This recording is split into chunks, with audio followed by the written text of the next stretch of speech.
एक बार ये जरा ये हमारे पास मॉडल है, जरा इसके जरिए बताइए। इसके जल्दी से मैं आपको बता दूं और सर उसके बाद कहेंगे। देखिए, मैं दर्शकों को ये बताऊं कि एक जहाज है, इसको सबसे पहले तो हवा चाहिए उठने के लिए। बर्नौलीज थ्योरम से चलता है, प्रेशर अगर कम होगी तो और नीचे प्रेशर ज्यादा होगा तो जहाज ऊपर उठ जाएगा।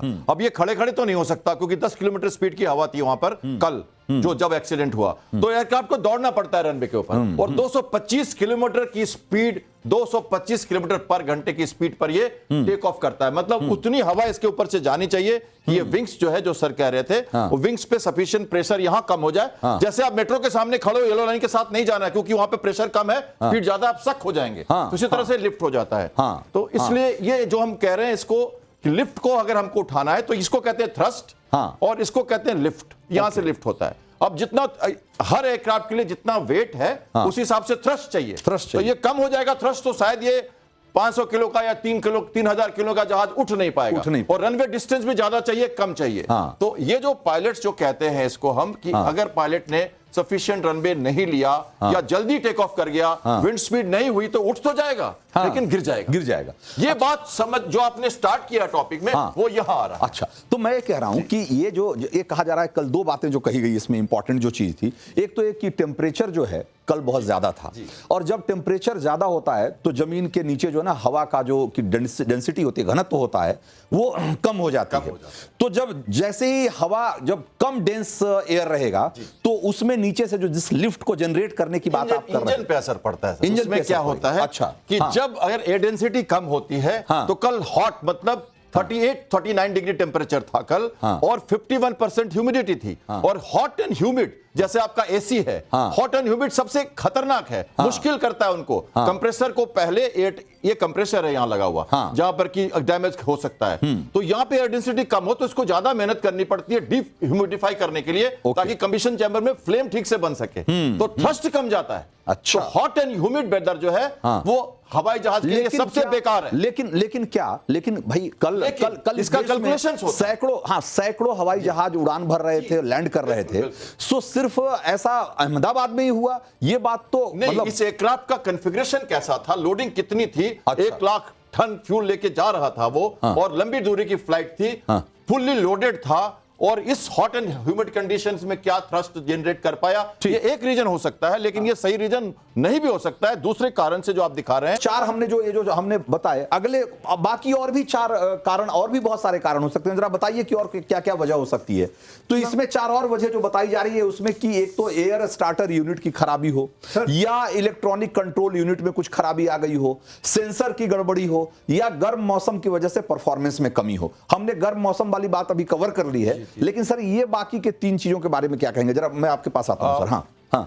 सर, ये तो एयर स्टार्टर यूनिट इग्निशन की बात कर रहे हैं। तो इग्निशन तो एयरक्राफ्ट स्टार्ट होने के बाद होता है, और अगर फ्लेम आउट होता है, और अगर पायलट चाहे इंजन को फिर से स्टार्ट करना, तब ये बात आती है। अच्छा। जो इसमें रूल्ड आउट है, क्योंकि इग्निशन की जरूरत नहीं पड़ी, एयरक्राफ्ट उससे पहले ही क्रैश कर गया। इलेक्ट्रॉनिक कंट्रोल यूनिट में खराबी हो सकती है, क्योंकि दोनों के दोनों इंजन फ्यूल कंट्रोल होते हैं, जो उनका जो कंप्यूटर कंट्रोल फ्यूल होता है। और अगर ऐसी स्थिति हो और जरूरत पड़े तो पायलट मैनुअल कंट्रोल ले सकता है, और फ्यूल मैनेजमेंट नॉर्मल कर सकता है। पर वो भी इसकी शायद नहीं जरूरत पड़ी, क्योंकि उसके पहले वो सोचते एयरक्राफ्ट क्रैश कर गया। तो ये चांसेस हैं। अच्छा। कि हाँ, सेंसर से गड़बड़ी, जैसे जितना थ्रस्ट दिखाना चाहिए गॉज पे, वो कम दिखा रहा है, और पायलट ने पूरी नहीं ली, तो सेंसर कैलिब्रेशन में दिक्कतें कर सकता है। वहां पर सेंसर, या वो जितना टॉर्क एक्चुअली इंजन दे रहा है वो दिखाया नहीं जा रहा है, तो सेंसर की माल फंक्शंस उसमें भी आ सकती है। आप क्या और ये हम कह चुके हैं।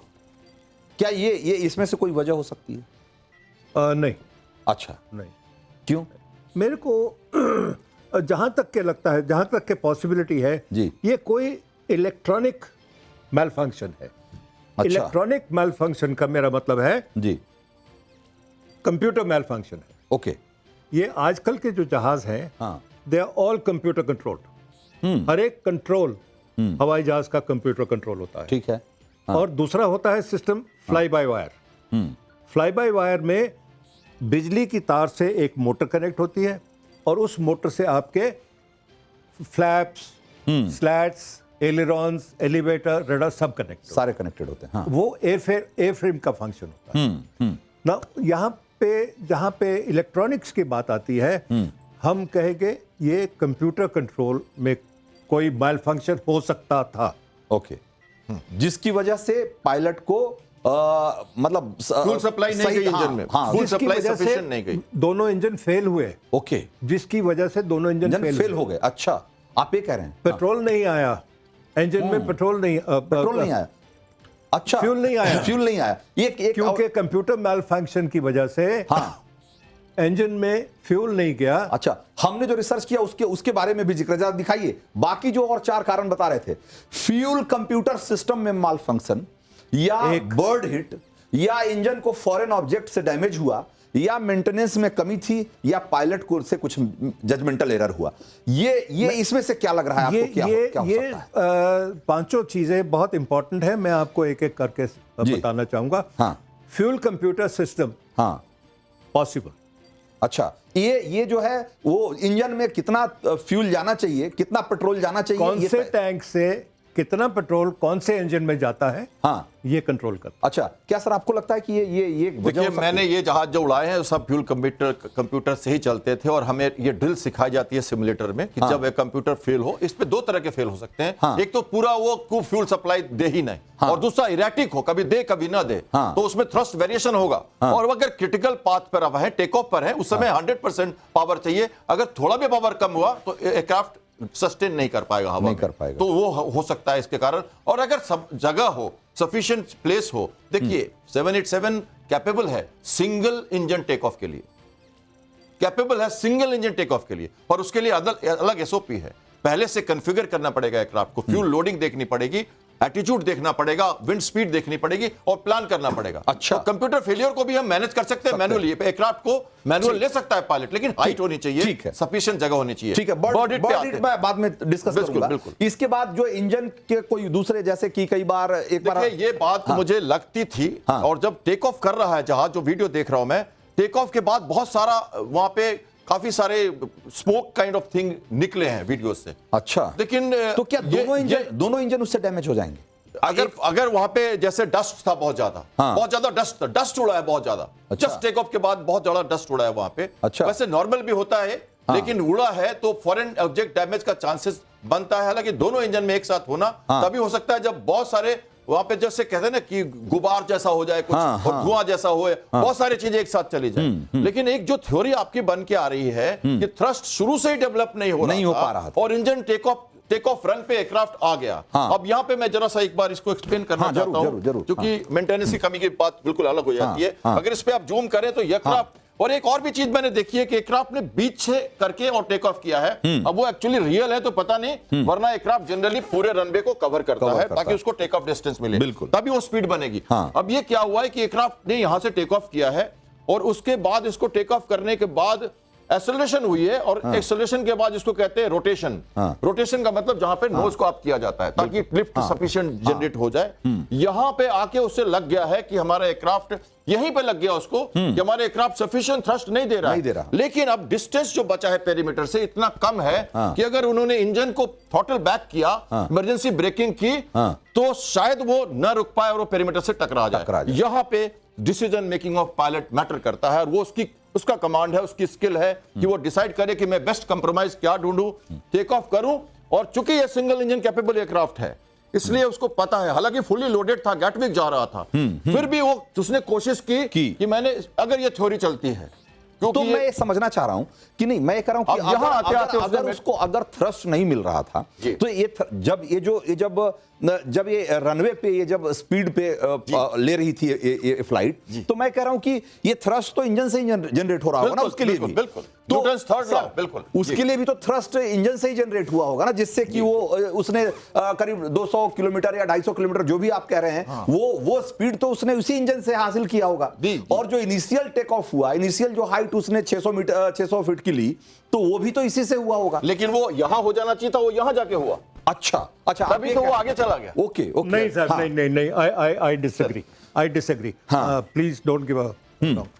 मैं आपको एक बात बताऊं, हाँ, टेक ऑफ के दौरान 3-4 स्टेजेस होती हैं। अच्छा, एक तो आप रनवे पे आ गए, रनवे के बीच में से एंटर किए और वहां से टेक ऑफ किए, वो नहीं होता। वो डिफरेंट सर्कमस्टांसेस में होता है, डिफरेंट एरोप्लेन्स के साथ होता है। लेकिन ऑलवेज हमने देखा है, अगर बीच में से कोई एंटर करता है, एंड तक जाता है, you have to go to the take off point, beginning of the runway, जहाज कोई भी हो, बिगनिंग ऑफ द रनवे से टेक ऑफ करता है, number 1। Number 2, take off point पे आप प्री टेक ऑफ चेक्स करते हैं, हाँ हाँ कंप्लीट चेक्स होते हैं, हाँ रिवाइज होता है सब कुछ, बिल्कुल, और सब इंस्ट्रूमेंट्स और फीडबैक चेक होती है। हाँ जब एटीसी क्लियरेंस देती है हाँ। तो पावर खोल के हम आगे बढ़ना शुरू करते हैं। रन के दौरान, टेक ऑफ रन के दौरान, टेक ऑफ रन वो होता है शुरू करने से अनस्टिक तक, एयरबोर्न। हाँ टेक ऑफ रन के दौरान हाँ after you start rolling, first stage आती है V1, अच्छा, उसको कहते हैं V1, वेलोसिटी 1। मीन्स के अगर मैं यहां तक स्पीड मेरी आती है, एडिक्वेट स्पीड आती है, तो मैं आगे जा सकता हूं, नहीं तो मैं यहीं पे अबॉर्ट करूंगा टेक ऑफ। अच्छा, V1 मतलब एबॉर्ट करने का उनके पास ऑप्शन था, है, होता है, हर एक होता है, हर एक अच्छा, पायलट के पास होता है, अच्छा, हर एक एयरक्राफ्ट में होता है। ओके, सो अच्छा, मेरे पास V1, that is called V1, it's a standard term. हाँ I have an option to decide to take off or not. It is called go or no go. अच्छा, हाँ, चलूं या ना जाऊं। ना जाऊं, हाँ हाँ, यहां से आपने डिसाइड किया कि मेरी स्पीड ठीक डेवलप हो रही है, इंस्ट्रूमेंट पैनल ठीक है। हाँ, now I decided to go further.